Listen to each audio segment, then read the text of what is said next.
असं कुठलंही पत्रक आमच्याकडनं वाटलं गेलेलं नाही आहे. आणि जर वाटलं गेलं असेल तर ते कोणी वाटलं त्याचा आम्हाला शोध घ्यावा लागेल. त्याची रितसर सन्मान्य श्री राजेश सावंत यांची पत्रकार परिषद झाली आणि त्या पत्रकार परिषदेमध्ये त्यांनी काही मुद्दे मांडले. रत्नागिरी नगरपालिकेमधील बरेच कामं प्रलंबित आहेत असं त्यांनी दाखवली आणि सामंत साहेबांवर प्रत्यक्ष नाही पण अप्रत्यक्ष किंवा अन्य आमच्या नगर परिषदेवर टीका केली. अमुक राहिलंय, तमुक राहिलंय, ते राहिलंय, हे राहिलंय अशी टीका केली. आणि त्याचबरोबर त्यांनी एक पत्रक घेतलं की काही ठिकाणी ही पत्रकं वेगळ्या पद्धतीने वाटली गेली. तर असं काही नाही आहे. प्रभाग क्रमांक मध्ये 4 मध्ये आमचं हे पत्रक होतं. त्यामध्ये वरती आमचे वरिष्ठ सर्व नेते याच्यामध्ये आहेत. असं कुठलंही पत्रक आमच्याकडनं वाटलं गेलेलं नाही आहे. आणि जर वाटलं गेलं असेल तर ते कोणी वाटलं त्याचा आम्हाला शोध घ्यावा लागेल.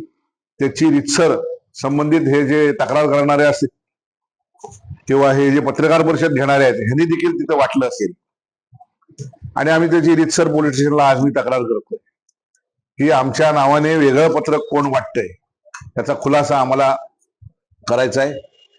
त्याची रितसर तक्रार आम्हाला करायचंय. ज्यांनी पत्रकार परिषद घेतली त्यांनी मागील अनेक वर्षामध्ये काय केलं हा एक प्रश्न आहे. माननीय नामदार सामंत साहेब यांच्या माध्यमातून रत्नागिरीमधला शाश्वत विकास तो व्हिडिओ क्लिप ऑडिओ क्लिपच्या माध्यमातून आम्ही सर्व जनतेपर्यंत पोहोचवतोय. तुम्हाला सगळ्यांना तो ज्ञात आहे.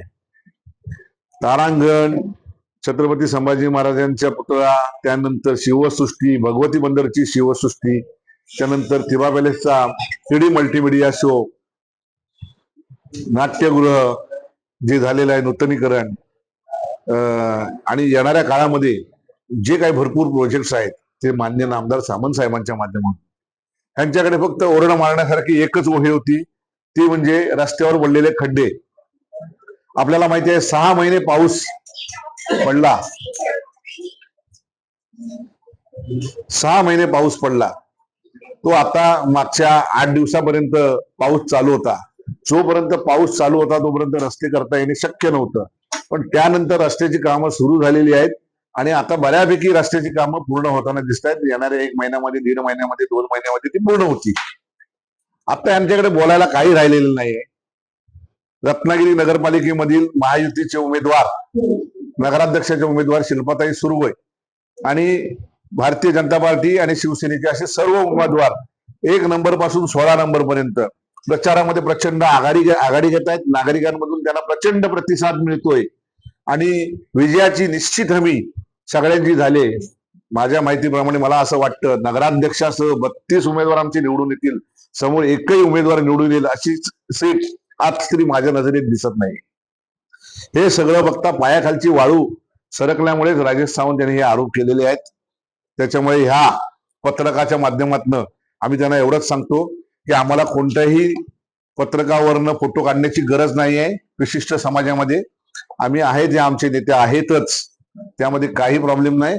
आणि आम्ही या नेत्यांच्या फोटोसह सगळीकडे गेलेलो आहोत, सामोरं गेलेला निवडणुकीला आणि आमचा विजय निश्चित आहे. नाही ते काय आम्ही दिलेलं हे पत्रक मला माहित नाही त्यांनी काय बोलले ते नाही.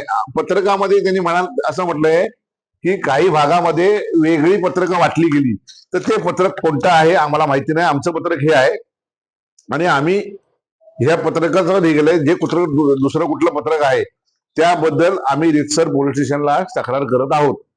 मला वाटतं जे काही सांगतायत त्यांनीच ही पत्रकं वाटली असावीत. झोपडपट्टी विकासाबाबत